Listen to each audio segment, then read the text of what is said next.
It is November 3rd. It is election day. Go out there and vote. The fate of the world depends on it. And if you've already voted, good for you. Now let me distract you for the next couple of minutes with something else to take your mind off the potential disaster that faces us tomorrow. But let's begin with a bit of news, and then I want to go on to focusing a bit more on the community.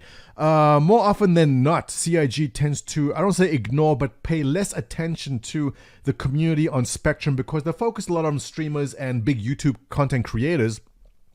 And I feel a lot of the smaller guys are ignored. So what I want to do in this segment today is give more attention to Spectrum community and give them the attention they deserve. So first of all, before we dive into some interesting cosplay stuff, I want to show you a post by Disco Lando.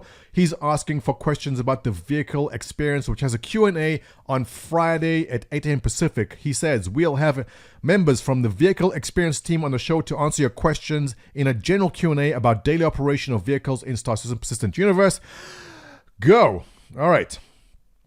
Top voted question at this moment right now comes from Nightstar, who belongs to the org Kenzaki GK. And Nightstar is asking, any news on ramps elevators using inverse kinematics or any other technology to hit the ground reliably but not actually lift the ship? Great question, Nightstar. Now, you've all seen this. You've parked your Carrack, you open the ramp, it hits a rock, and your entire ship lifts up, or your 890 jump parks on top of a rock, put the ramp down, and the whole thing lifts up. Those pistons must be very strong to lift the entire ship.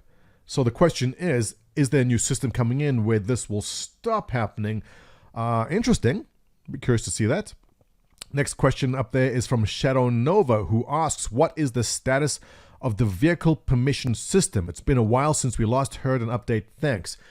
Correct me if I'm wrong, vehicle permission systems is basically who is allowed to get into your vehicle. At the moment, if you're in a party, you can.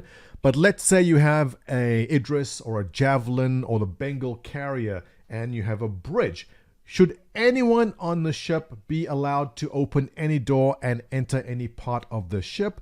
I say no. I think that Orgs 2.0 will have some permissions for us there, that only people of a certain rank should have access to certain area. That's how I would do it. If there's another way CIG is thinking about, or maybe I think it's a free-for-all, everyone can enter any part of the ship, maybe. But I'd like to see some sort of security that people of a certain rank can access certain areas only. That's my take. What do you guys think? Post below. Let me know. Let's do one more question and let's jump on to the fun stuff. This next question comes from Magma Hindenburg, who is asking, since we got force reactions in-game, it became clear that a lot of ships are lacking seat arrangements for passengers. Often passengers on my Cutlass Blue get to sit in the bed or in the turret.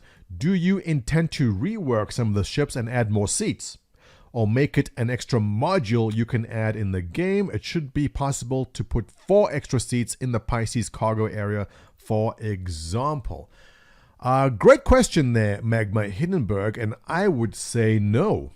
CIG has made it very clear from the beginning that just because there's space doesn't mean you want to put people there. And they don't want you putting 50 people in your Cutlass Blue because they can stand there. The Cutlass Blue is limited to how many seats they have on it. I suspect they'll do the same for every other ship.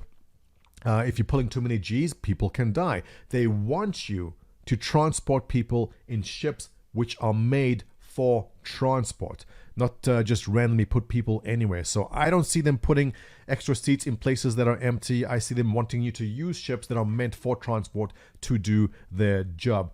Now let's jump onto the fun stuff. There is a virtual cosplay contest going on. This is posted by CIG Mali. Now usually we have our cosplay contest at CitizenCons, but obviously it's not happening this year.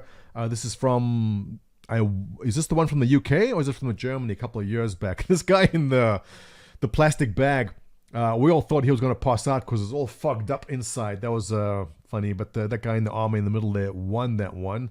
Great picture over there. And this is the more recent one. That's Kemi over there in the front with Seth as Director Gunner. There's Shap. Sorry, I forgot the rest of the names there. But this was a fun one. Lots of great outfits pictured over there. And they're asking, submit your submissions. And there's a whole thread made for that right over here.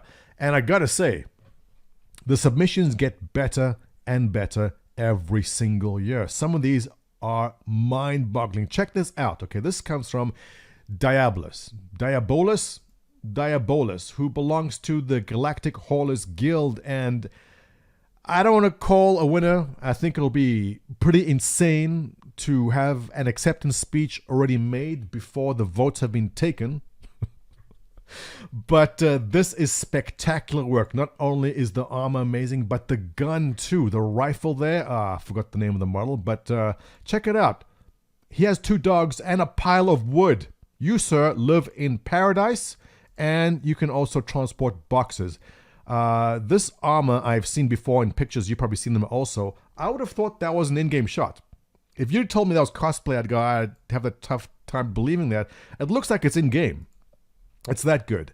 And here's a picture of what it looked like a year ago, so we know it took at least a year to get to this point. Amazing stuff. Now, I gotta be biased here, right? Because Director Gunner is a friend, and the armor he made here weighs a ton. It puts the heavy. Director Gunner was serious when he put the heavy in heavy armor. It weighs a ton. He wore this around CitizenCon, and yeah, that was, you gotta be so strong just to hold this thing around. He made an entire video. Watch his intro video here, okay? Check this out. Reliability, durability. These are the things we expect in a set of armor. Reliability, durability. I could have done your voiceover, Director Gunner. At Clark Defense Systems, we know a thing or two about that. So cool. Our Omni-Roll combat armors have been a favorite among Marines and civilians alike. But considering the growing Van Duel threat, it is now more important than ever before. Because the armor is so huge, his rifle there looks so small compared to it. What is it, an MP5 in see? To be fully prepared. Our heavy armors will provide you the maximum protection and utility while away from home. When things get hot, you can Look at the recoil trust on that. CDS to take the heat. Clark Beautiful. Defense Systems. Built tough. Built right. Visit an armor dealer near you today. Love it. Director Gunner, best of luck. That is awesome. And we're not done yet because there is more. Here he is at CitizenCon. A little test logo on your shoulder there. Appreciate that. Thank you very much. And here's his whole process of making it. Now, he's not a professional cosplayer. I mean, he just started doing this for Star Citizen. But you got to respect the hustle here. Oh, and he posted a whole long post about how he did it.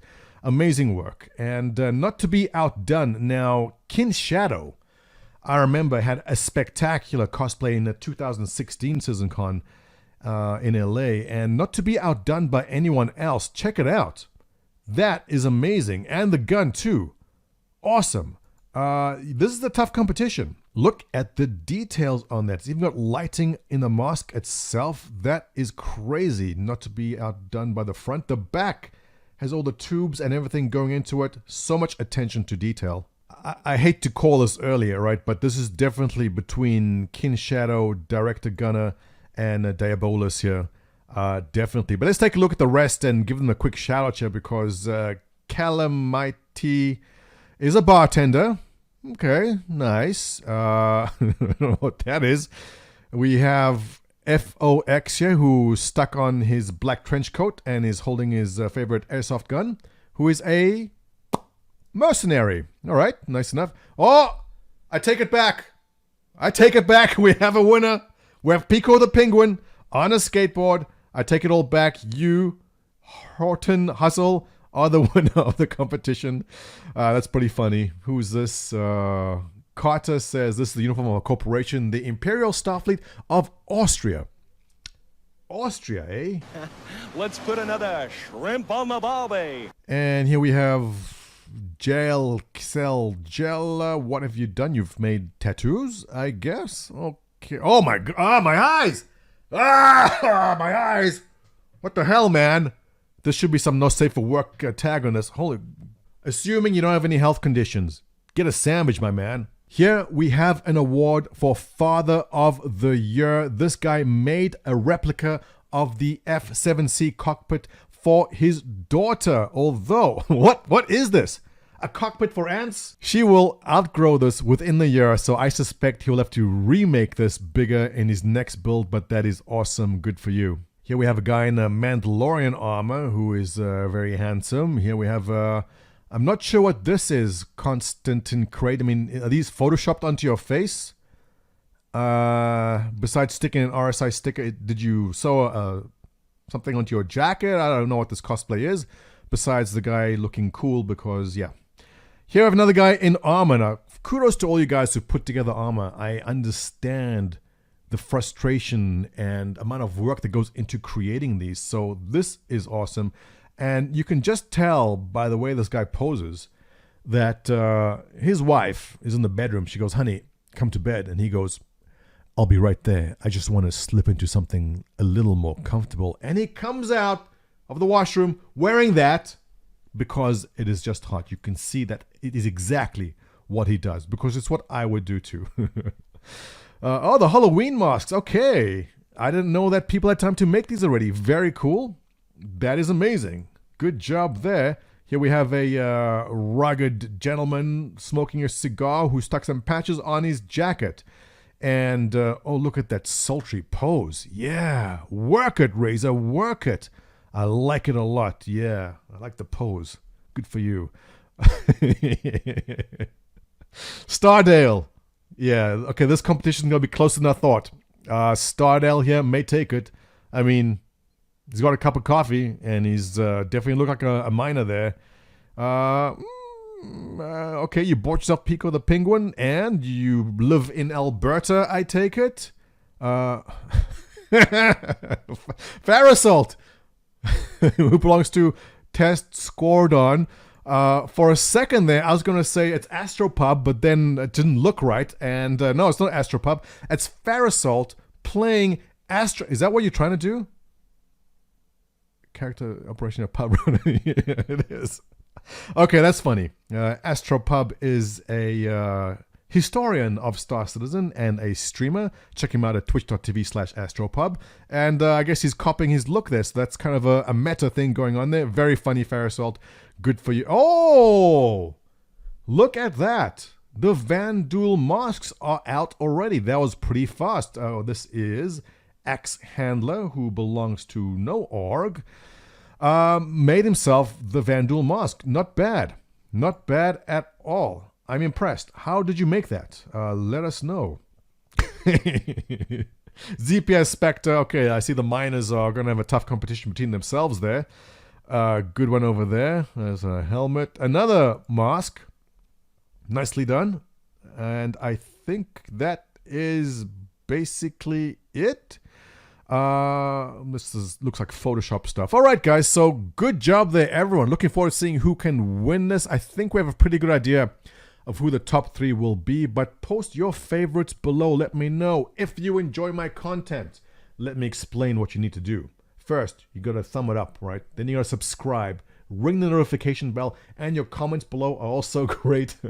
I'll catch you in the next one. Take care.